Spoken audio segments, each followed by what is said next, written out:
Eu cumprimento a todos com a paz do Senhor. Prazer tê-los aqui novamente para darmos continuidade ao nosso plano de estudo nas lições bíblicas da CPAD, dessa vez edição especial classe jovens e adultos, terceiro trimestre, os princípios divinos em tempos de crise, a reconstrução de Jerusalém e o avivamento espiritual como exemplos para os nossos dias. Dessa vez, lição de número 5, Zorobabel recomeça a construção do templo.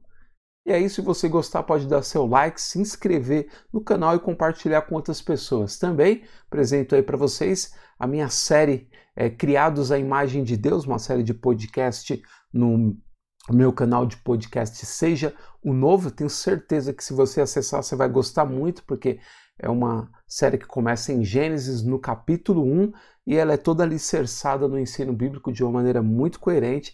Tenho certeza que vai te ajudar e, gostando, compartilha com outras pessoas. Você pode acessar pelo Anchor, mas também pode assistir no meu canal mesmo do YouTube. Você vai lá, procura na playlist Seja o Novo e você acompanha a apresentação e o primeiro episódio, ok?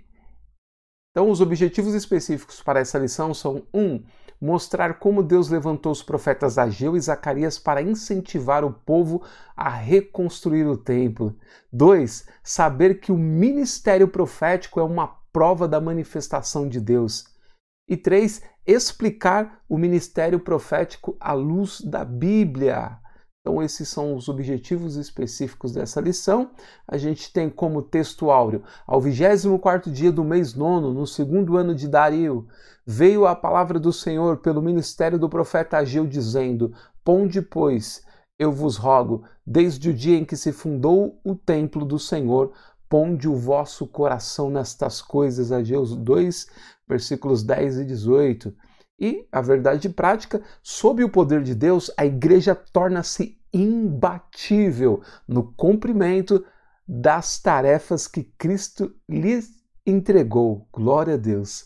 E a gente tem a leitura bíblica em classe em Esdras, capítulo 5, versículo 1 e 2, Ageu 1, 1 e 12, e Zacarias 4, versículos 6, 7, 8, 9 e 10, ok? Você pausa aqui e faz a sua leitura. A introdução da lição diz: nesta lição estudaremos como Deus, depois de a construção do templo ter ficado parada por 15 anos, enviou socorro através do ministério de 2 profetas, Ageu e Zacarias. E a gente tem o slide que apresenta todos os tópicos da lição. O primeiro: Deus suscita os profetas Ageu e Zacarias. O segundo: o ministério profético, uma prova da manifestação de Deus. E o terceiro: o ministério de profeta à luz da Bíblia. No primeiro, Deus levantou 2 profetas, o resultado da mensagem dos profetas. Terceiro, o impulso espiritual dado pelos profetas continuou dominando os construtores até a conclusão da construção. No 2 teremos manifestações sobrenaturais no Antigo Testamento e depois manifestações sobrenaturais no Novo Testamento. E no terceiro tópico, o profeta na dispensação do Antigo Testamento e depois o profeta na dispensação do Novo Testamento. E aí, essa estrutura geral da lição. Minha dica para os professores conseguirem gerir a sua aula dentro do tempo que tem disponível são 25 no primeiro tópico, 25 no segundo e 20 no terceiro, ok? Tendo em vista que a gente tem 1h10 aproximadamente de período de aula em sala, né? Ou 70 minutos. Então, a gente vai para o primeiro: Deus suscita os profetas Ageu e Zacarias, que não tem aquela introdução ao tópico, ok? Então, deixei sem nada. E aí, no primeiro, a gente tem a parte que eu selecionei do texto é o seguinte. Primeiro título: Deus levantou 2 profetas. Primeiro veio Ageu 1:1, e depois levantou-se Zacarias. Não vieram atendendo o convite de líderes de Jerusalém, mas o Deus dos céus os enviou. Que mensagem gloriosa, né? É extraordinário esse pedaço aqui. Que eu tenho a dizer sobre ele é o seguinte: aqui podemos rememorar o que aprendemos nas primeiras lições. É o próprio Deus que desperta e torna a despertar e torna a cumprir. Ou seja, aqui o que eu estou querendo dizer é o seguinte: quando você vai para as lições anteriores e até na última, a gente teve a constatação de que a obra que começara lá atrás, ela ficou, depois que os inimigos da obra enviaram a carta para o rei Artaxerxes, a obra ficou parada por 16 anos. 16 anos. Os judeus simplesmente se acomodaram e não deram prosseguimento. E aí o Senhor envia agora Ageu e Zacarias para recomeçar, para animar o povo para começar de novo a obra. E ela começa praticamente do zero. Então, na verdade, quem anima e reanima, quem começa e recomeça, é o próprio Deus. É Ele que nos põe a trabalhar. Então, toda vez que a gente está ativo, eu acho que em primeiro lugar a gente tem que dar graças a Deus, porque Ele tem nos mantido de pé. Então é um ponto importante para consideração aqui. No 2 a gente tem o resultado da mensagem dos profetas, trecho que eu selecionei. Assim, os dois líderes criaram coragem e o povo também foi renovado pelo impacto da mensagem. Então Zorobabel ordenou que todos imediatamente voltassem à construção e começaram a edificar a casa. Que texto! E começaram a edificar a casa, porque Deus lhes deu essa condição. E aqui o que eu tenho a dizer é o seguinte: a palavra de Deus, que é viva e eficaz, recupera nossa vitalidade para a obra. Então é Deus que dá vitalidade para você e para mim novamente. Então você que de repente está estudando essa lição, professor ou aluno, e está sentindo que precisa também dessa vivacidade que vem de Deus, quero dizer que Ele tem isso para nós e que Ele vai nos dar, em nome de Jesus Cristo. No terceiro, a gente tem o seguinte: o impulso espiritual dado pelos profetas continuou dominando os construtores até a conclusão da construção. Só o título aqui já daria uma mensagem para esse ponto 3. O trecho que eu selecionei diz o seguinte: e acabou-se esta casa. Esdras 6:15. Que grande bênção! O despertamento dado por Deus ao rei Ciro propagou-se e agora, com a ajuda dos profetas, foi renovado e levado a resultado glorioso. Toda honra e glória sejam somente ao Senhor. Sobre esse trecho, olha, eu sempre digo que tem coisas que são melhor do que os nossos comentários, o texto bíblico no caso. Aqui me lembro de Isaías 55:11. Que fala melhor do que qualquer comentário que a gente possa fazer. Assim será a palavra que sair da minha boca. Ela não voltará para mim vazia, antes fará o que me apraz e prosperará naquilo para que a enviei. Não tem comentário melhor que isso. Não há necessidade. E o Senhor confirma isso nessa situação vivida pelos judeus, comandados por Zorobabel e estimulados poderosamente por Ageu e Zacarias. A gente passa para o ponto 2, ministério profético, uma prova da manifestação de Deus. E aí a gente tem aqui, sim, uma introdução ao tópico. Ele diz o seguinte: uma inesperada operação sobrenatural por parte de Deus solucionou o grave problema da reconstrução do templo. Aqui já é outra mensagem. Porque quando a gente traz para o prático, e eu gosto muito disso, você olha para a nossa vida e vê que tem hora que a coisa não vai. E aí, o que pode realmente trazer a solução e fazer as coisas se movimentarem é uma intervenção de Deus. Então a gente sempre tem que orar nesse sentido. Se está difícil para nós, o Senhor, Ele pode fazer algo sobrenatural que muda todas as circunstâncias e a coisa vai.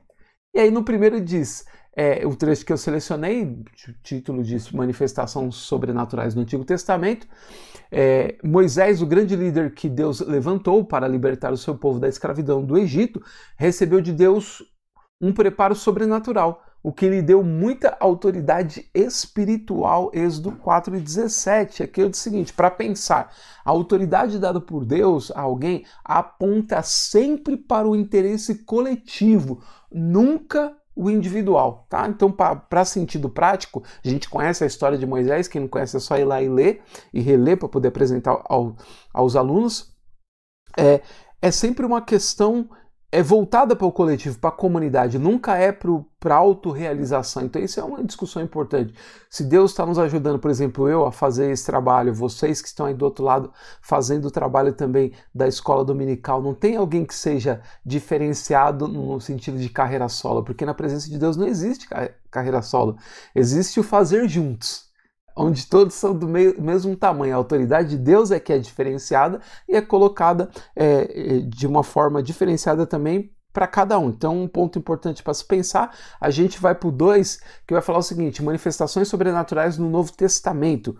Pouco antes de ser martirizado, Paulo voltou a escrever a Timóteo: despertes o dom de Deus que existe em ti, 2 Timóteo 1:6. Esse trecho indica que nós precisamos colocar a nossa vida em movimento para que os talentos que Deus nos dá se manifeste. Então, ou seja, é muito interessante essa expressão: desperte o dom que há em você.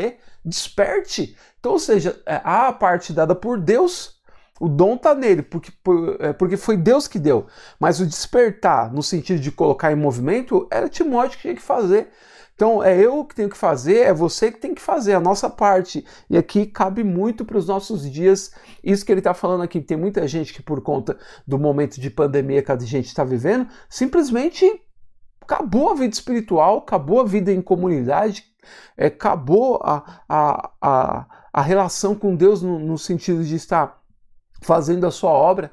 Ou seja, a gente tem que ser responsável, obedecer às autoridades sanitárias, mas até o ponto em que seja possível.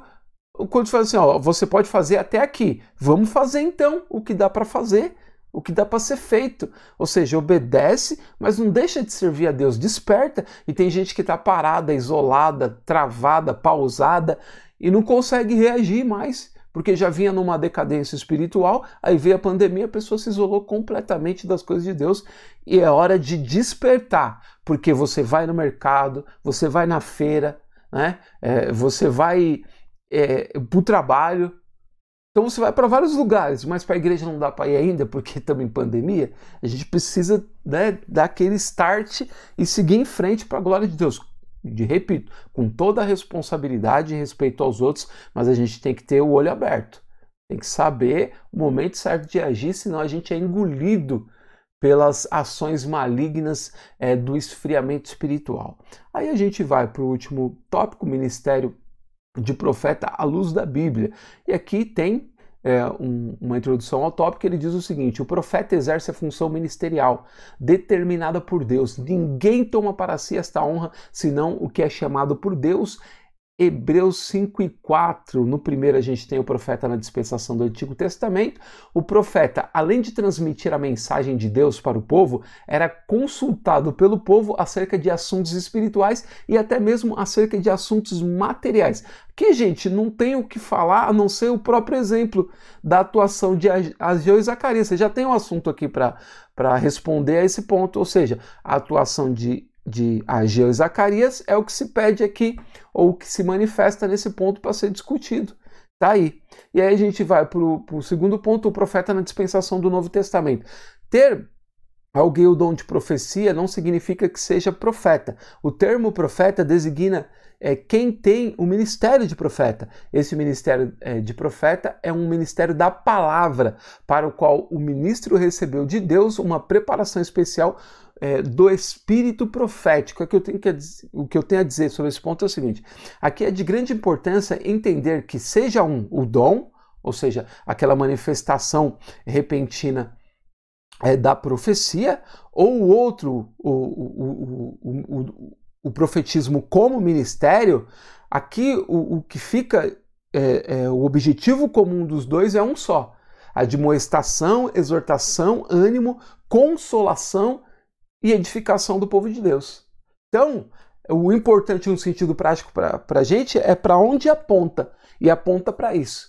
Assim como apontou para os judeus a atuação de Ageu e Zacarias, e não lá para o povo falando: vamos lá, gente, arregaçar as mangas, o Senhor é conosco, que ele falou que a obra vai continuar. A mesma coisa hoje, seja uma profecia dada por alguém, usada por um dom, seja o profeta como ministério, aquele que anuncia a palavra e a interpreta para o povo, os dois têm um objetivo só: exortar o povo a prosseguir em frente em nome de Jesus. Então, no sentido prático, para a gente tem a mesma validade, isso é o que importa. Sim, gente, a gente chega à conclusão da lição, não há conclusão nessa revista, em nenhuma das lições, e eu espero de alguma forma ter ajudado vocês para que possam dar seguimento aos seus estudos dessa lição. Desejo a todos uma excelente aula, lembrando que o nosso propósito aqui não é dar uma aula desenvolvida, mas sim indicar caminhos mais assertivos, enxutos, para que você possa desenvolver o seu próprio raciocínio sobre a lição. Então, se Deus quiser, nós nos veremos na semana que vem. Excelente aula a todos, em nome de Jesus. Amém.